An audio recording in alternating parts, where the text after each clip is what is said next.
Dear friends and followers, Kalmunai வடக்கு ஆதார வைத்தியசாலையில் இதுவரை நிலவி வந்த ஆடை தொடர்பான சர்ச்சைகளுக்கு தற்காலிகமான ஒரு முற்றுப்புள்ளியினை வைத்திருக்கின்றது தேசிய மக்கள் சக்தி. அதனுடைய சுகாதாரத்துறை அமைச்சர் நலிந்த ஜெயதேச தான் இந்த தீர்மானத்தை கொண்டு வந்திருக்கின்றார். இந்த ஆடை தொடர்பான சர்ச்சைகளில் சிக்கியிருந்த 9 முஸ்லிம் சுகாதாரத்துறை ஊழியர்களையும் கல்முனை அஷ்ரப் ஞாபகார்த்த வைத்தியசாலைகளுக்கு தாம் இடமாற்றியிருப்பதாகவும் இது தொடர்பான விடயங்களுக்கு நிரந்தர தீர்வொன்றை எதிர்காலத்தில் பெற்றுக் கொடுப்பதற்கு தாம் தயாராக இருக்கின்றேன் என்ற ஒரு விடயத்தை அவர் தெரியப்படுத்தியிருக்கின்றார்.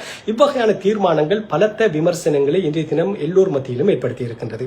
பொதுவாக இன ரீதியாக இவ்வாறான தீர்வுகள் எடுக்கப்படுகின்ற போது தேசிய மக்கள் சக்தியின் மீது இருக்கக்கூடிய நம்பிக்கை சுக்கு நூறாக உடைக்கப்படுகின்றது என்பதை உண்மையான விடயமாக பார்க்கப்பட வேண்டும். காரணம், அவர்கள் இந்த ஆட்சிக்கு வரும்போதே இன மற்றும் மத ரீதியான விடயங்களை தவிர்த்து நாட்டை ஒற்றுமைப்படுத்துவோம் என்ற ஒரு விடயத்தோடு தான் வந்திருக்கின்றார்கள். இன்றைய தினம் தமிழர் பிரதேசத்தில் இருக்கக்கூடிய ஒரு வைத்தியசாலையில் இடம்பெற்ற நிகழ்வுகளுக்காக அந்த வைத்தியசாலையில் நிகழ்வுடன் தொடர்புபட்ட முஸ்லிம் தாதியர்கள், முஸ்லிம் சுகாதாரத்துறை ஊழியர்களை முஸ்லிம் பிரதேசத்தில் இருக்கக்கூடிய வைத்தியசாலைகளுக்கு இடமாற்றுவது என்பது இன ரீதியான விடயத்தை தாண்டி வேறொன்றுமாக இருக்க போவதில்லை. இந்த வகையான தற்காலிக முடிவுகளை எப்போதே எடுத்திருக்க வேண்டும் தேசிய மக்கள் சக்தி. காரணம், 10 நாட்களாக தொடர்ச்சியாக இந்த பிரச்சினை கொழுந்து விட்டு எறிந்து கொண்டிருக்கின்றது. இரண்டு தரப்புக்கு மத்தியிலே பல்வேறு வகையான காரசாரமான விவாதங்கள், பல்வேறு வகையான பிளவுகள் இன ரீதியாக ஏற்படுத்தப்பட்டிருக்கின்றது. அது தொடர்பான விடயங்களை வேடிக்கை பார்த்துக் கொண்டிருந்த அரசு இறுதி தருணங்களில் தான் இந்த முடிவுகளுக்கு வந்திருக்கின்றது.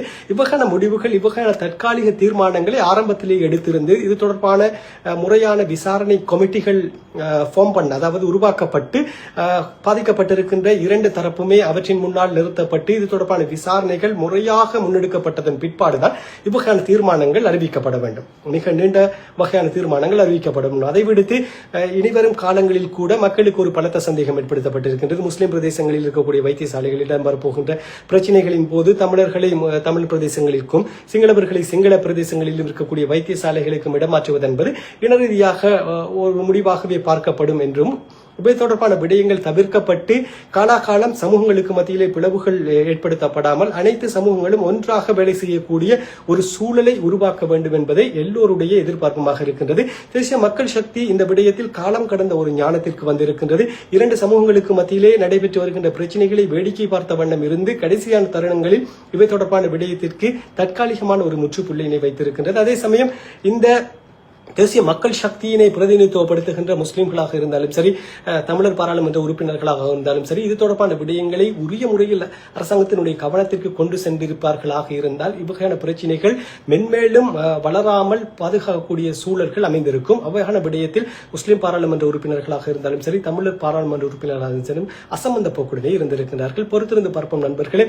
தேசிய மக்கள் சக்தியின் மீது மக்களுக்கு இருக்கின்ற நம்பிக்கையினை அவர்கள் காப்பாற்ற வேண்டும் என்பதை எல்லோருடைய எதிர்பார்ப்புமாக இருக்கின்றது.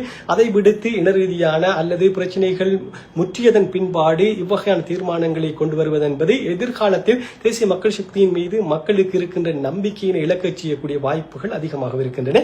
வருகின்ற நாட்களில் எவ்வகையான முடிவுகள் எடுக்கப் போகின்றது, பாதிக்கப்பட்ட இரண்டு தரப்புகளையுமே முறையாக விசாரித்து குற்றம் சாட்டப்பட்டவர்கள் மீது உரிய நடவடிக்கைகள் எடுக்கப்படுமா, அல்லது இது தொடர்பான விடயங்கள் மென்மேலும் பரவாமல் இனிவரும் காலங்களில் புதிய சுற்று நிரூபங்கள் அல்லது இருக்கின்ற சுற்று நிரூபங்களிலேயே சில திருத்தங்களை மேற்கொண்டு புதிதாக வெளியிடப்படுமா இந்த ஆடை தொடர்பான விடயங்களில் என்ற எதிர்பார்ப்போடு தொடர் வீடியோக்களுக்கு பேஜை ஃபாலோ பண்ணுங்க. மீண்டும் ஒரு வீடியோவில் சந்திப்போம்.